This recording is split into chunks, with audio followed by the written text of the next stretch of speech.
Adonai marabutsarai, rabim kamim alai, rabim uverim enafshi, en Yeshuata Elohim Selah. A psalm of David. Shalom, Mishpacha. Welcome back. I hope you remember what Mishpacha means. You're my family. I'm really excited for the second class. We have 27 students signed up now, so that's awesome. 30 was kind of my limit. It was sort of like, I thought, well, we probably shouldn't do more than 30. That's kind of a standard class size. So I'm feeling pretty abundant and just really excited to be able to share this language with you. If you can't tell, I have a passion for Hebrew. So we're going to go ahead and launch into lesson 2. So on our first lesson, we got some of the basics covered, and hopefully between now and then, you've gotten a little bit of familiarity with the Alephbet. It's only been a few days, so I don't expect you to know every single letter and what sound it makes upon sight yet, but you should be getting close to that point, hopefully. So today we're going to learn about a couple of letters that look very similar. We're going to learn about bet and vet, which we a little bit discussed last week. Bet is the same letter as vet. It's just that when there's that little dagesh, that little dot inside, it is going to make it make a V sound. But as bet is a word that has a connotation of house, and by extension, household, dwelling, family, within, inside. The letter itself, when it's added to a Hebrew word, actually creates the phrase in at the front of the word. So one of the first words we will learn in this study is Bereshit. So Bereshit literally means in the beginning. Reshit being beginning, and bet giving it the in, or in the. We kind of fill the in. So the other thing I want you to learn in this lesson is that Hebrew doesn't have separate numerals. The numerals we actually use are Arabic numerals. A lot of people don't realize that. But in Hebrew, they actually initially, in ancient Hebrew especially, used the letters as numbers. So bet represents the number 2. And in that way, it also represents kind of this concept of duality. It is the second letter of the Alephbet. And it's also the first letter we encounter in the Tanakh, as we discussed in the word Bereshit. It's also the first letter in the word bara, which means created. So there's kind of this connotation of created with bet. Specifically, when the creator created, then there wasn't only just his oneness, now there was two. There was creator and created. So that's where that concept of duality comes from. As we talked about, bet also represents a house, and we can visually see how it kind of has this little, covering and a little dagesh inside it that's called the DAGESH LENE. We're going to learn about the dagesh a little bit further on in the class, but for now we're just going to focus on the DAGESH LENE. So I do want to teach you guys about the DAGESH LENE for a moment. The DAGESH LENE is present in a group of letters that I'm going to give you a mnemonic to remember. It's called Begad Kafat. Begad Kafat. And as you can see, if we pull up this chart, those letters, the bet, the gemel, the dalet, the kaf, the pei, and the tav are the letters in that group. Now, the funny thing is, while that DAGESH LENE does occur in 6 letters, as we just reviewed, in only 3 of those letters does it make a difference in the sound, and it gives it a plosive sound. I mean, when I say plosive, think of the word explode. So it literally is a harder sound. It comes forward more. When it's not present, when that DAGESH LENE isn't there, it makes kind of a softer sound. So with the bet, we have the difference between bet and vet. Bet, vet. Do you hear how it's kind of a similar sound, but it's softer? So of course we have the vav that represents the letter V as well. And so spelling can be a little tricky in Hebrew as in any language, knowing when to use a vav and when to use a vet, but you'll get more and more familiar with that as we go on. So we've discussed kind of the meanings of household, family, the act of dwelling or being inside, within. It also, by extension, kind of gives this concept of the body, because our body is our dwelling place for our spirit, for our neshama, right? So the beit is also representative of the body itself. And it also represents kind of this idea of a vessel, you know, just a container in general. You can also remember the difference between beit and veit by the word void. I always, in learning Hebrew, used that as a mnemonic to help me remember. When the beit doesn't have that dagesh leme, it's void, so it's empty. So that's one way for you guys to remember when that dagesh is absent, that it actually is going to make that v sound. In Spanish, the B and the V kind of have a similar sound, like in the word vaca. It's kind of almost a blended sound. So there is a relationship between those letters in other languages as well that remains there.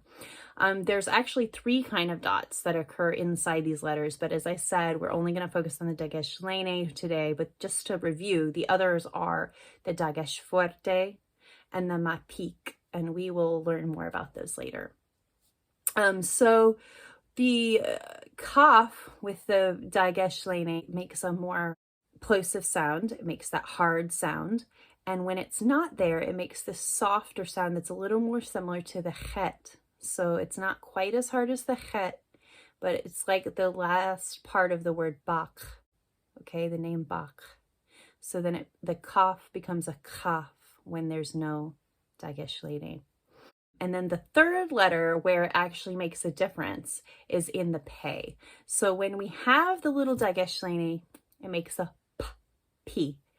And when we don't have the dagesh lene, it's going to make a f sound, like fei, okay? So we've reviewed the Begad Kafat letters, and I hope that mnemonic helps you. I'm going to go ahead and add that to the Days of Awe server, to the Biblical Hebrew library, so that you can review that later.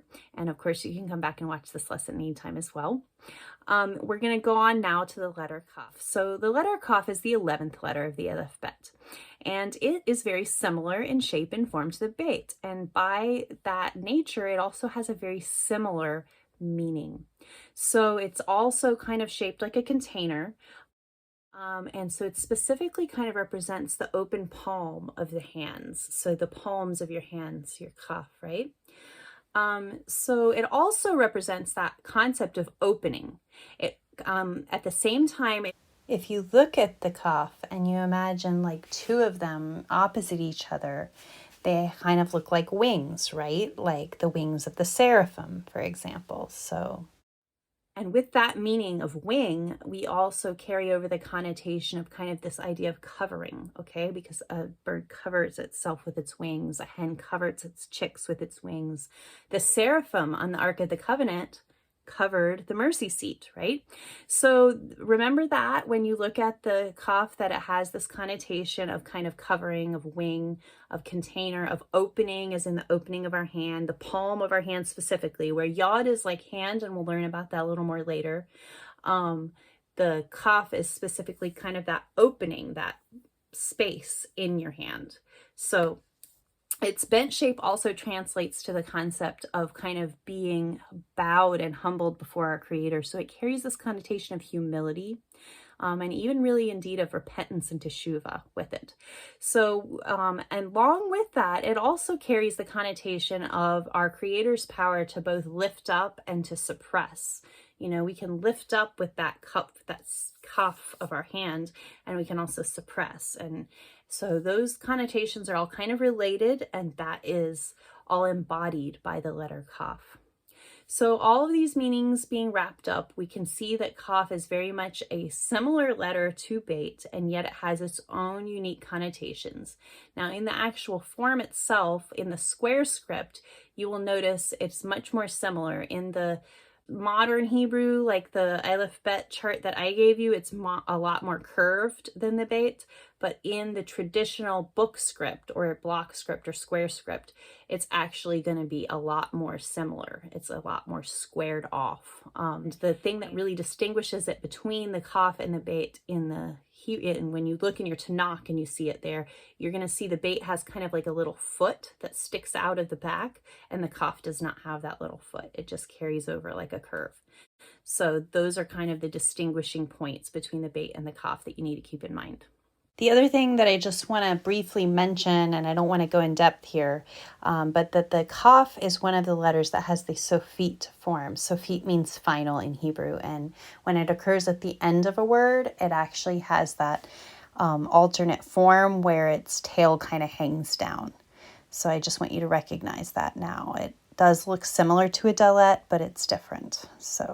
Okay, so moving on, Pei is the 17th letter of the Alephbet. It's the next letter we're going to look at. And we're going to look at it because it is also very similar in shape. And by extension, it's going to have a very similar meaning. Now, Pei is unique because it has that little kind of spiral shape. And from the side, you can see it actually kind of looks like a mouth. The word for mouth is Pei in Hebrew.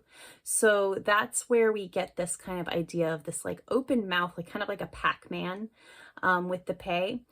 And by extension, it also kind of carries a connotation of speech or word. And then we can carry that over to the idea of command or commandment. The 10 commandments are actually called the 10 words at several places in the Tanakh. So that's where that relationship exists between word and mouth and spoken deeds. Yaakov, the brother of Yeshua, often called James, thanks to King James, who was arrogant enough to change his name.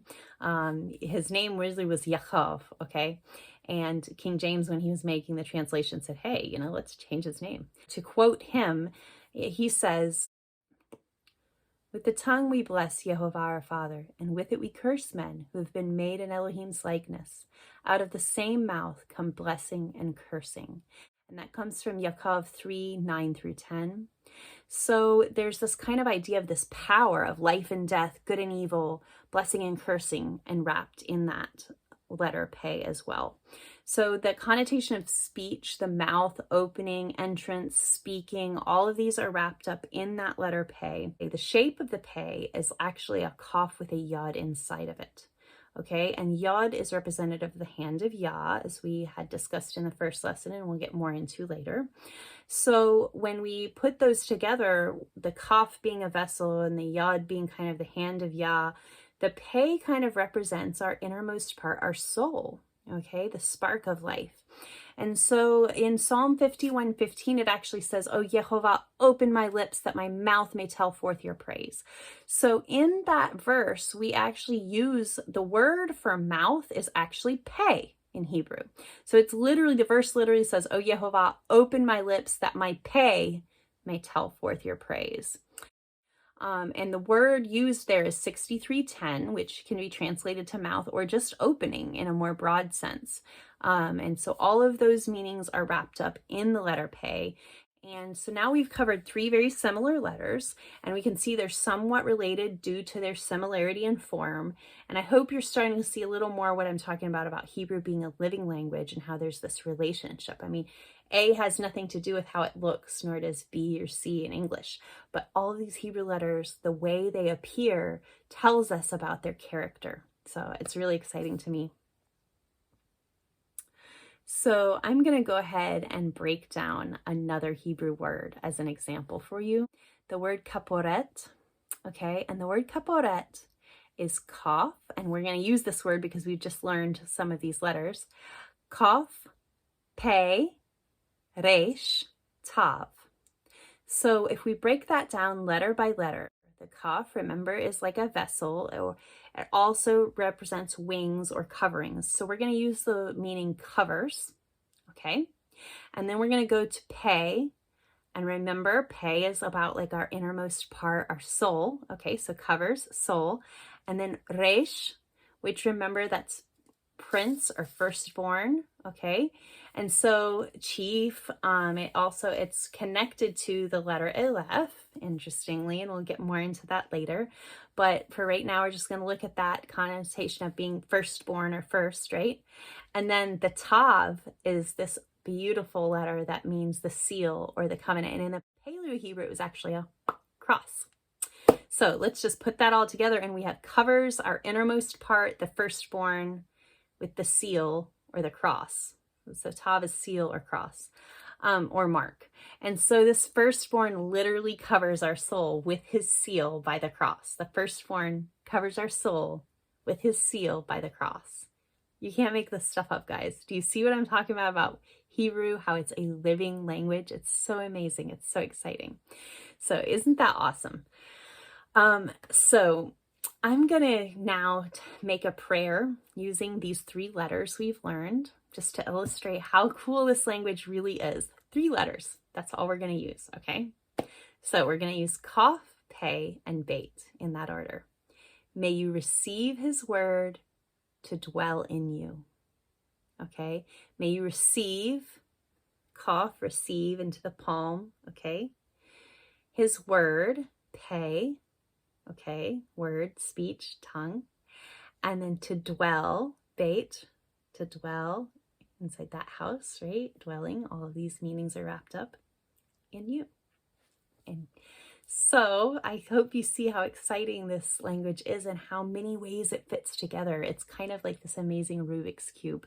And one of the things I like about Hebrew is that it's this letter that 2 or more witnesses confirm truth, right? So it's this language where each letter actually confirms the word it's in, and then the words confirm the verses, and then the verses confirm the passages, and the passages confirm the whole book.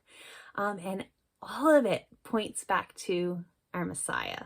So that's super exciting to me. I hope that you're equally excited by it. And I really look forward to the live chat with you in our Days of Awe server. This lesson is quite a bit shorter than our first lesson, but I just want to get those basic ideas of those letters in, and I don't want to give you too much too fast so that you don't retain it. So let's just go back and review what we've learned about the letters, okay? So going back, we're going to start again with Beit. And remember, Beit can also be Vet, and that's based on whether or not there's a Dagesh inside of it. When the Dagesh is there, when there's someone in the house, it's a Beit, it's a house. When there's no one home, it's a void, it's a Vet. And then remember, we're going to see that Dagesh LENE in the Begad Kafat letters. So we remember that mnemonic, Begad Kafat, which has the Beit, Gimel, Dalet, Kaf, Pei or Fei, and Tav. Okay, and remember, in the Gimel, in the Dalet, and in the Tav, that dot doesn't make any difference. It doesn't change the sound one bit, and in none of the letters does it change the meaning. The basic difference is just in those 3 letters, in the Beit, in the Kaf, and in the Pei. It's going to make that hard plosive sound when it's inside the letter, when the Dagesh LENE is inside the letter, and when it's not inside the letter, it's going to make a softer, gentler sound. So remember, Beit becomes Vet when there's no Dagesh. Okay, Beit becomes Vet when there's no Dagesh. Kaf becomes Kaf, which makes a sound similar to Chet, like the ending of Bach, when there's no Dagesh. And finally, the Pei becomes Fei when there's no Dagesh. So Bet or Vet being the second letter of the Alephbet represents duality. It represents house, dwell, in, within, vessel, all of these kind of ideas, tent.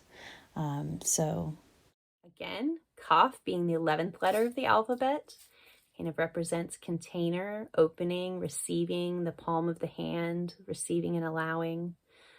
And then it also has the connotation of wing or cover. And then remember, at the end of a word, it has that sophite form, that final form. And then last but not least, we have Pei or Fei, which means mouth, word, speak, and soul. So I'm really excited to head on over to our Discord server now, Days of Awe. For those of you who aren't on Discord, you can actually enter questions or comments into the comments section of this lesson, and I'm going to do my best to kind of ping pong back and forth and be able to see what's going on over here and bring that into our discussion, so I can hopefully answer some of your questions live as well, even if you don't want to participate, which I totally understand. I'm also kind of anti-social media, but the Father just has put it on my heart that that is the mission field of today. And in the last 6 or 8 months, well, really 6 months, have gotten out there and started to create a community. And I do invite you, if you're opposed to every other social media, to just poke your head into Days of Awe, because it's really a special place. You're not going to be inundated with ads or other people's random posts. Instead, you're going to just be blessed with encouragement, uplifting things. We don't let any kind of negative energy into that spot. It's a sacred space where we use prayers, fellowship, and just uplifting the Father, and everything He delights in, we delight in. So I invite you to come on over there if you haven't already. And for those of you who are already signed up, I will be over there waiting at 7 p.m. Central Standard Time. So I'm really excited, and I hope to see you over there. Shalom.